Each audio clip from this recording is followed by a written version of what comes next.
Hello Deepika. स्वागत है आपका हमारे यूट्यूब चैनल पे। हाय जेपी।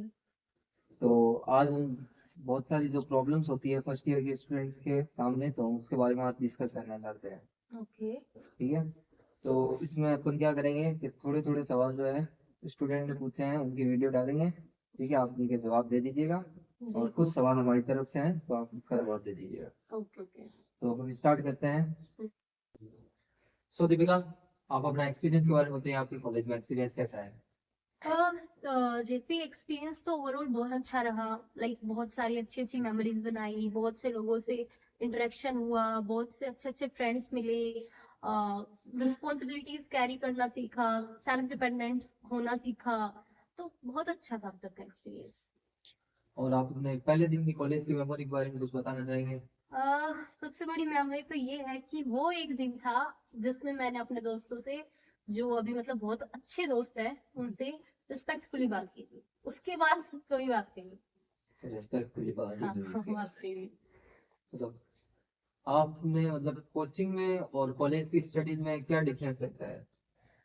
मेजर डिफरेंस तो ये लगता है कि कोचिंग और स्कूल्स में क्या होता है कि टीचर्स जो हमें परोस के देते हैं, हम वो सिर्फ वो गेन करते हैं, वो खाते हैं। हम सोचते हैं बस हमारे लिए ये है, इसके अलावा हमें कुछ नहीं पढ़ना। बट कॉलेज में क्या होता है कि हमारी रिस्पॉन्सिबिलिटी होती है, हमें चूज करना होता है कि हमें क्या पढ़ना है, क्योंकि इतना वास्ट सिलेबस है कि जिसको कवर करना आई थिंक इम्पॉसिबल सा ही है। तो मेजर तो मैं मानूंगी यही है। मतलब कोचिंग से कॉलेज आते हैं या स्कूल से अपन जब है ना, तो अपने मार्क्स बहुत मैटर करते हैं कि आपके 12th में परसेंटेज कितना है उस अकॉर्डिंग आपको कॉलेज मिलेगी, या नीट में स्कोर कितना है उस अकॉर्डिंग कॉलेज मिलेगी। हम्म। तो वैसे ही कुछ क्या कॉलेज में एकेडमिक स्कोर मैटर करता है क्या? अकॉर्डिंग टू मी स्कोर इतना मैटर नहीं करता।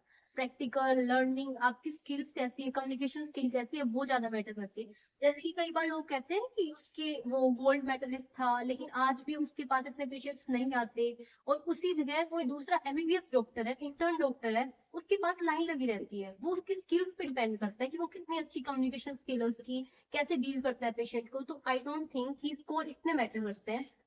तो नहीं, घर से आते हैं कि मतलब बहुत से ऐसे बच्चे होते हैं कि घर से पहली बार ही बाहर निकले होते हैं, तो उनको क्या होम सिकनेस फील होती है, तो उस होम सिकनेस को कैसे डील करें या क्या है? प्रॉब्लम जो हम कॉमनली फेस कर रहे हैं कॉलेज की गर्ल्स स्पेशली वो ये है कि अभी हम यहाँ नए नए शिफ्ट हुए हैं तो यहाँ पे मन लगना मुश्किल लग रहा है। तो एक और प्रॉब्लम है हमारे यहाँ पे, जैसे कि दोस्त बनाना। हम अभी नीट के एग्जाम से पहले हमारे स्कूल में बहुत सारे दोस्त होते थे, हम बचपन में सब साथ में पढ़े हुए हैं, तो कभी ऐसी दिक्कत नहीं आई। लेकिन यहाँ पे आने के बाद एकदम से नया एनवायरनमेंट, नए लोग, बातचीत करने में झिझकना, डर लगना कि कोई क्या बोल देगा, ऐसा बहुत डर लगता है। दोस्त बनाने में डर लगता है, लोगों से बात करने में डर लगता है। इस वजह से बहुत ज्यादा अकेलापन महसूस होता है यहाँ। कई बार अपने घर से दूर आए तो या इतनी दूर आने के बाद यहाँ पे मन नहीं लग रहा है कि क्या करे क्या ना करे, तो फिर दिक्कत आती है पढ़ाई में भी और खेल कूद में भी। कहीं जाने का मन भी नहीं करता, ऐसे सोचते हैं कि घर ही जाएं। कॉलेज आने की इच्छा भी नहीं होती। ये सब दिक्कतें आती है घर से दूर आने के बाद। होम सिकनेस डील करने के लिए हम क्या कर सकते हैं कि हम अपना शेड्यूल को बिजी बना सकते हैं। जैसे कि स्पोर्ट्स में हमने पार्ट ले लिया है, फिर स्पोर्ट्स कर रहे हैं, या फिर अपनी स्किल्स डेवलप कर रहे हैं, हमारी हॉबीज कैरी ऑन कर रहे हैं, साथ ही साथ अच्छे फ्रेंड्स बना रहे हैं, इंटरेक्ट कर रहे हैं लोगों से। इससे क्या होगा कि हमारा माइंड डाइवर्ट हो जाएगा दूसरी साइड, और हम रोज घर पर बात कर सकते हैं वीडियो कॉल करके। उससे भी हम अपने घर वालों से अटैच में रहेंगे, तो हमें यूं लगेगा कि हम उनके साथ ही है। और फिर भी अगर आपका मन नहीं लगता तो पार्शली भी बीच बीच में घर जा सकते हैं। तो अपन है ना, जैसे घर से इधर आते हैं तो अपन को पूरा नया एनवायरनमेंट मिलता है, कॉलेज अपन ने कभी देख नहीं रही होती है, अपना सब चेंज हो जाती है लाइफ स्टाइल, उसको कैसे अपन टैकल कर सकते हैं? कि देखो, अडेप्ट करने के लिए तो टाइम लगता है, ऐसे अचानक से अडेप्टेशन नहीं होती। लेकिन फिर भी उसको थोड़ा मिनिमाइज करने के लिए, उस फीलिंग को मिनिमाइज करने के लिए हम इंटरेक्शन कर सकते हैं लोगों से, ताकि हमारे अच्छे अच्छे दोस्त बने। और हम आसपास घूमना शुरू करें, एक्सप्लोर करना शुरू करें आसपास के एरिया को। आप अपना टाइम दूसरी एक्टिविटीज में लगा सकते हैं, जैसे स्पोर्ट्स में लगा दिया, किसी को डांस पसंद है डांस कर लिया, सिंगिंग पसंद है सिंगिंग कर लिया। स्किल्स डेवलप कर सकते हैं, और कॉलेजेस में तो काफी आपके पास अपॉर्चुनिटीज होती है, बहुत कुछ करेंगे। अब जैसे कॉलेज में है ना, आप सेल्फ ग्रोथ के बारे में या मतलब अपनी पर्सनल पर्सनैलिटी डेवलपमेंट के बारे में आप क्या बताना चाहेंगे? आई थिंक पर्सनालिटी डेवलपमेंट और सेल्फ ग्रोथ के लिए कॉलेज में इनिशियल ईयर सबसे बेस्ट है, क्योंकि आपके पास काफी टाइम होएगा उस टाइम, और इतना लोड भी नहीं होता पढ़ाई का, और आपके पास बहुत सारी अपॉर्चुनिटीज होती हैं। कॉलेज बहुत कुछ प्रोवाइड करता है आपको। काफी बच्चे ऐसे होते हैं नीट फेज से आते हैं, पढ़ाई पढ़ाई में लगे रहते हैं, उनका मतलब ना तो वो ज्यादा इंटरेक्टिव होते हैं, इंट्रोवर्ट होते हैं, तो ये बेस्ट टाइम है उनके लिए एक्सट्रोवर्ट बनने का, कुछ सीखने का। तो ओवरऑल क्या है कि पर्सनालिटी डेवलपमेंट के लिए कॉलेज एक बेस्ट अपॉर्चुनिटी है। अब जैसे बहुत से लोग है ना बाहर से आते हैं, ठीक है, तो अब उनको कॉलेज में मतलब बाहर फ्लैट लेके रहना चाहिए या हॉस्टल में रहना चाहिए, क्या डिफरेंस है दोनों की लाइफस्टाइल में? आई थिंक उनको फ्लैट का एक्सपीरियंस भी करना चाहिए और हॉस्टल का एक्सपीरियंस भी करना चाहिए। बाकी मेरे लिए तो क्या है कि हॉस्टल का एक्सपीरियंस ज्यादा बेटर है देन दैट ऑफ फ्लैट, क्योंकि फ्लैट पे अगर आपका मूड खराब है, अगर आप अलोन फील कर रहे हो, तो आपके पास वहाँ पे कोई नहीं होगा, आपके दोस्त लोग बाहर गए हुए हैं, तो आप अलोन फील कर। तो हॉस्टल में क्या होता है कि अगर आप अलोन फील कर रहे हो, आप अकेला फील कर रहे हो, मूड खराब है, आप अपने रूम से जस्ट बाहर निकलोगे, कोई मिल गया, आपने हेलो हाय कर दिया, बात कर ली, थोड़ा और निकलोगे, आपको कोई वापस कोई मजाक मतलब हंसी ठिठोली कर लेगा, आपका मूड ठीक हो जाएगा। तो हॉस्टल तो बेस्ट है, आप काफी मेमोरीज बनाओगे, इतने सारे लोगों से इंटरेक्शन करने का मौका मिलेगा, इतने सारे फ्रेंड्स बनेंगे। इवन हॉस्टल की cooking is the best. College में आने के बाद में एकदम से सिलेबस ज्यादा हो गया है, जिसकी वजह से ये समझ नहीं आ रहा कि कॉलेज में कैसे पढ़ाई करे, किस टीचर को फॉलो करे, किस किताब को फॉलो करे। ज्यादा सिलेबस की वजह से दिक्कतें साफ आ रही हैं। हाँ, अब जैसे अपन एमबीबीएस में मतलब किसी को आइडिया नहीं होता है, क्योंकि स्टार्टिंग से तो वो कोचिंग टाइम में तो पढ़ता है, वो सब मिल जाता है कि इससे पढ़ाई कैसे करनी है यहाँ पे। और फर्स्ट ईयर वाले, मेनली फर्स्ट ईयर वालों के लिए मतलब क्या बोलना चाहोगे, कहाँ से क्या पढ़ना है, कैसे पढ़ना है?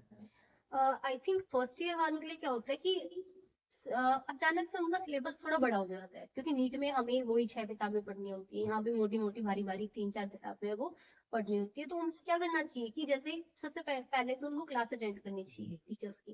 क्लास अटेंड करो, क्लास में अटेंशन रखो अपना फुल, फिर जाकर घर पे जो टीचर ने पढ़ाया वो पढ़ लो, क्योंकि वो इतना ज्यादा एक दिन के लिए इतना ज्यादा नहीं होता। क्या होता है बच्चे पढ़ते नहीं है, तो एक साथ उनका इतना ज्यादा सिलेबस हो जाता है, लास्ट में उनका कवर नहीं हो पाता। तो वो धीरे धीरे अगर कवर करेंगे तो हो जाएगा। फिर भी अगर आपके पास रात को टाइम बचता है, तो नेक्स्ट डे जो भी टॉपिक स्टार्ट होने वाला होता है थोड़ा सा देख के चले जाओ, इजी रहेगा आपके लिए वापस उसको पढ़ना। पढ़ाई का स्ट्रेस होता है, उससे अपन कैसे टैकल कर सकते हैं, और उसको अपन डेली रूटीन में है ना अपने कैसे सेट कर सकते हैं कि अपनी पढ़ाई भी हो जाए, अपन को स्ट्रेस भी ना हो, और अपनी और जो दूसरी एक्टिविटी है वो भी हो जाए? जेपी आई थिंक स्ट्रेस के लिए तो एक ही एंटीडोट है, वो है दोस्त। अच्छे दोस्त रखो। अगर लाइक आपको अकेले पढ़ने में स्ट्रेस फील हो रहा है, एग्जाम टाइम में क्या होता है इंसान अकेला नहीं पढ़ पाता, तो एक ग्रुप स्टडी बनाओ, अपने दोस्तों के साथ ग्रुप बनाओ, ग्रुप स्टडी करो। और ग्रुप स्टडी में क्या होता है बीच बीच में हंसी ठिठोली भी चल रही होती है, तो फिर स्ट्रेस तो पता ही नहीं होता कहाँ से आ जाता है। एक दिक्कत जो हमें यहाँ पे बहुत ज्यादा फेस करने को मिल रही है वो है हमारा रूटीन। जैसे कि हम घर पे रहते थे या कोचिंग में रहते थे, तो वहाँ पे हमारे पेरेंट्स हमारे घर वाले थे, तो वो हमें उठा देते थे और हमारा जो रूटीन था सारे सेट करके रखते थे। पर हम यहाँ पे आ गए, यहाँ पे आने के बाद में सब इंडिपेंडेंट हो गए, सब कुछ हमें खुद करना पड़ता है, तो उठ भी नहीं पाते और अपना रूटीन फिक्स करने में दिक्कत आ रही है। नहीं जेपी, जब बच्चे नीट फेज से कॉलेज फेज में आते हैं, तो वो डिसिप्लिन से अनडिसिप्लिन लाइफ में जाते हैं। उसका कारण है कि जब उनका रिजल्ट आता है और जब तक कॉलेज को अलॉट नहीं होती, उस टाइम पे वो अपनी कंफर्ट जोन में चले जाते हैं, उनका पूरा शेड्यूल खराब हो जाता है, जिसकी वजह से वो अनडिसिप्लिन हो जाते हैं, और अनडिसिप्लिन लाइफ से डिसिप्लिन लाइफ में जाने के लिए टाइम। और ये टाइम फर्स्ट सेकंड ईयर मतलब लोग समझते हैं कि हमारा सब कुछ खराब हो गया, हम नीट में अच्छा पढ़ा करते थे, फर्स्ट ईयर से हमसे पढ़ाई नहीं हो रही, तो हम क्या करें। तो उनको आई थिंक इतना नहीं सोचना चाहिए, क्योंकि फर्स्ट ईयर है ही वही इंजॉय के लिए, आप इंजॉय करो। बस मेन चीज है क्लास अटेंड करना, बस वो आपको अटेंड करनी है, क्योंकि उससे आपका 80% काम हो जाएगा जिनका। मेन काम ही अपना क्लास अटेंड करना होता है, बाकी मस्ती करो, रात को मूवीज देखना, इट्स नॉर्मल। में आने के बाद खाना सूट नहीं कर रहा है, घर के खाने और यहाँ के खाने में बहुत ज्यादा अंतर है, इसकी वजह से सेहत पे असर पड़ रहा है। एक और दिक्कत जो हम फेस कर रहे हैं वो है खाना। ऐसे हम नॉर्मली मम्मी के साथ रहे हुए होते हैं तो खाना बहुत अच्छा बनता है। यहाँ जब हम शिफ्ट हुए हैं तो अब हमें जैसे ऑयल हुआ, स्पाइसेस हुए, वो बैलेंस आउट करने में दिक्कत आ रही है। तो एक बहुत मेजर प्रॉब्लम है खाना। क्वालिटी फूड के मतलब बहुत से बच्चों को प्रॉब्लम होती है कि खाना अच्छा नहीं मिल रहा है ना, उसको कैसे? हाँ, ये मेजर प्रॉब्लम होती है जो हमने भी फेस की है बहुत। घर से बाहर क्या होता है कि घर जैसा खाना नहीं मिलता, तो उसके लिए हम क्या कर सकते हैं कि खुद बना सकते हैं। हॉस्टल में तो क्या होता है कि 7-8 बच्चों का ग्रुप बना लो, 4-5 का, जो भी आपको सही लगे, और फिर काम बांट लो कि भाई तुम 2-3 लोग सब्जी बना लो, हम 2-3 लोग रोटी बना लेंगे, और वो बेस्ट होएगा। बाकी अगर कुछ लोगों को ये होता है कि हमें खाना नहीं बनाना आता, हम क्या करें, तो वो सप्लीमेंट फूड की तरफ भी जा सकते हैं। सैलेड्स खा लिया, फ्रूट्स खा लिया, खाने के साथ, ये नहीं कि खाना बिल्कुल स्किप कर दिया, अब थोड़ा बहुत तो डाक चलेंगे वो। इम्पोर्टेंस की आपने कॉलेज लाइफ में फ्रेंड्स की और फ्रेंड सर्कल की क्या रोल प्ले करते हैं फ्रेंड्स अपनी कॉलेज लाइफ में? तो लोग कहते हैं कि जैसा देश वैसा बेस, मतलब जैसा आपका फ्रेंड सर्कल होगा आप भी वैसे ही बन जाएंगे। जैसा इन्वायरमेंट होता है वैसे ही इंसान बन जाता है, नेचर इंसान तो वैसे ही हो जाता है। इसलिए हमें अपना फ्रेंड सर्कल बहुत समझदारी से चूज करना चाहिए कि कैसा फ्रेंड सर्कल हम लेके आए। साथ ही साथ फ्रेंड्स हर चीज में हेल्प करते हैं, चाहे आपका लो लेवल हो चाहे आपका हाई लेवल हो। कैसे भी सिचुएशन हो, आप अलोन फील कर रहे हो, सैड फील कर रहे हो, हैप्पी फील कर रहे हो, आपकी हैप्पीनेस को वो हजारों गुना बढ़ा देते हैं अगर आपके साथ होते हैं तो, और सैडनेस को हजारों गुना कम कर देते हैं। ये होता है फ्रेंड्स की इम्पोर्टेंस। अपने ना मतलब कॉलेज लाइफ में सीनियर से इंटरेक्शन की क्या इम्पोर्टेंस है, मतलब रखना चाहिए, क्या है क्या नहीं है? देखो सीनियर से इंटरेक्शन ऑफ कोर्स होना ही चाहिए, क्योंकि उन्होंने जो फील किया है वो आपको बता पाएंगे, वो सर्व कर पाएंगे आपको, और आपको कोई भी, क्योंकि क्या है कि वो आपसे 1-2 साल पहले आए हैं तो उन्हें ज्यादा एक्सपीरियंस है कि यहाँ पर आप हर सिचुएशन को कैसे टैकल करोगे, तो आप उनसे हेल्प ले सकते हो। तो जैसे कुछ सीनियर्स हमारे बहुत क्लोज होते हैं तो हमें, जैसे हम उनसे शेयर कर सकते हैं, तो हर किसी से भी शेयर नहीं करना चाहिए। उनसे हमारी प्रॉब्लम शेयर कर ली, उनसे सुझाव ले लिए, तो सीनियर्स की है इम्पोर्टेंस कहीं ना कहीं। तो ऐसा है कि वो ऐसा कुछ बता सकते हैं कि जो उनको फेस हुई है प्रॉब्लम, हाँ वो वो अपन को प्रॉब्लम बता सकते हैं ताकि अपन वो रिपीट ना करें। हाँ वो हमें सही करने में मदद कर सकता तब क्या लगता है आपको कि आपने एज अ फ्रेशर नहीं किया और फ्रेशर को आप बोलना चाहेंगे, या ऐसा कुछ किया कि ऐसा मत करना?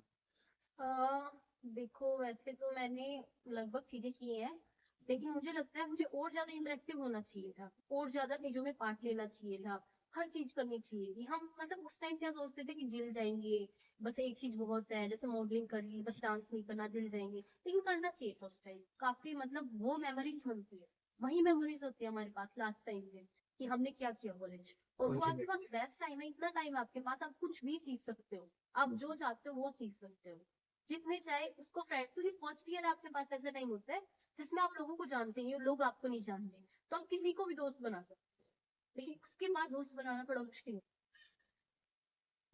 एक और प्रॉब्लम जो हमें यहाँ पे आ रही है, पहले तो एकेडमिक की प्रॉब्लम, पहले हम इजी बुक से थ्योरी पढ़ते थे, वो इजी होता था, अब हमारा एकदम से शिफ्ट हो गया है, अब हम प्रैक्टिकल करते हैं उसका। और जो थ्योरी है वो भी कितनी वास्ट है, इतना बड़ा सिलेबस है, उसे पढ़ने में पढ़ते हैं फिर भूल जाते हैं, उसे याद करने में, टाइम मैनेज करने में, और अलग अलग सब्जेक्ट हैं, अब वो सुपरफिशियली नहीं रहा, अब वो पूरा डीप में चला गया है। ऊपर से फिर प्रैक्टिकल करते हैं, डायसेक्ट करने में घबराहट होती है, फिर जो केमिकल्स के साथ सब एक्सपेरिमेंट करते हैं उनमें भी थोड़ी सी झिझक सी होती है कि कैसे होगा, कैसे समझेंगे इसे, बस ऐसी प्रॉब्लम आती है। तो सिलेबस बहुत वास्ट होता है, उसका क्या है, सिलेबस की पढ़ाई हार्ड हो जाती है? हाँ तो नीट फेज से हम जब कॉलेज फेज में आते हैं, क्योंकि नीट में तो सिंपल लैंग्वेज में कुछ 2-4 बुक्स होती हैं वो पढ़नी होती है, बट अपने एमबीबीएस में क्या होता है कि काफी बड़ी बड़ी भी किताबें होती हैं और थ्योरी भी थोड़ी सी हार्ड होती है, तो उससे हमें पहले खुद का भी इम्प्रूवमेंट करना होगा वो सब पढ़ने के लिए, और हमें ट्राई करना होगा कि टीचर्स की हेल्प ले, सीनियर्स की हेल्प ले, क्योंकि वो कभी मना नहीं करेंगे, उनसे पूछे कि वो टॉपिक्स कौन से हैं, क्योंकि सब कुछ पढ़ना हमारे बस की बात भी नहीं है। और क्या है कि अपन अभी तक थ्योरी थ्योरी पढ़ के आए हैं कि कोचिंग तक कोई भी फ्रेशर आता है नीट क्लियर करके वो थ्योरी थ्योरी पढ़ के आता है, इधर आके वो प्रैक्टिकल एक्सपोजर भी होता है, तो थ्योरी और प्रैक्टिकल के बीच में कैसे वो कोरिलेट करके चले? आई थिंक थ्योरी और प्रैक्टिकल को कोऑर्डिनेट करके चलने की बहुत जरूरत है। बिना प्रैक्टिकल तो हमारे फील्ड में कुछ भी नहीं। क्योंकि कई बार क्या कहते हैं कि सेम एग्जांपल कि इंटर्न है, पीजी रेजिडेंट है, इंटर्न के पास ज्यादा वेट है, पीजी वाले के पास ज्यादा, मतलब गोल्ड मेडलिस्ट उसके पास वेट नहीं है, क्योंकि प्रैक्टिकल उसका अच्छा है, थ्योरी अकेली कुछ नहीं कर सकती। थ्योरी और प्रैक्टिकल को हमें कोऑर्डिनेट करके चलना पड़ेगा, लाइक पहले आप थ्योरी पढ़ के जाओ ताकि आपको प्रैक्टिकल अच्छे से समझ आए, और थ्योरी पढ़ो देन प्रैक्टिकल करो, सिंपल। और क्या है कि प्रैक्टिकल किए हुए नहीं होते स्टार्टिंग में, पहले थ्योरी थ्योरी पढ़ के आते हैं, तो इधर आते हैं कैंडेवर देखते हैं, बहुत सारे ऐसे केमिकल देखते हैं, ब्लड देखते हैं, तो डर लगता है, तो उस डर को कैसे ओवरकम करें? हमें खुद को को डर की वजह से लिमिट नहीं करना, क्योंकि अगर हम खुद को लिमिट करते हैं तो कल को तो हमें पता नहीं क्या क्या फेस करना पड़ेगा, हम तो कुछ भी नहीं कर पाएंगे। और हमारे प्रोफेशन में तो डर के आगे जीत तो इज वेरी इम्पोर्टेंट। सही है। और बिल्कुल। हमारे प्रोफेशन में तो प्रैक्टिकल के बिना कुछ होता भी नहीं है, क्योंकि आगे सब कुछ प्रैक्टिकल ही है जो भी आप करोगे। अगर आज आप प्रैक्टिकल की वजह से खुद को रोक रहे हो तो आप अपनी नॉलेज लिमिट कर रहे हो, तो कल को आपको सफर करना पड़ेगा उस चीज के लिए। तो बेस्ट डॉक्टर बनने के लिए प्रैक्टिकल तो आपको अच्छे से करना ही है। और बाकी डर के आगे जीत है ही। बाकी डर के आगे जीत। पर ऐसी कौन सी एक एडवाइस है जो आप प्रेशर को देना चाहेंगे? प्रेशर को एडवाइस यही है कि भाई मजे करो, मस्ती करो, फ्रेंड्स बनाओ, सब कुछ करो, हर चीज में पार्ट लो, सारे गेम्स खेलो, जहां भी तुम घुस सकते हो उधर ही घुस जाओ। तो धन्यवाद आपका आज हमारे पॉडकास्ट में आने के लिए।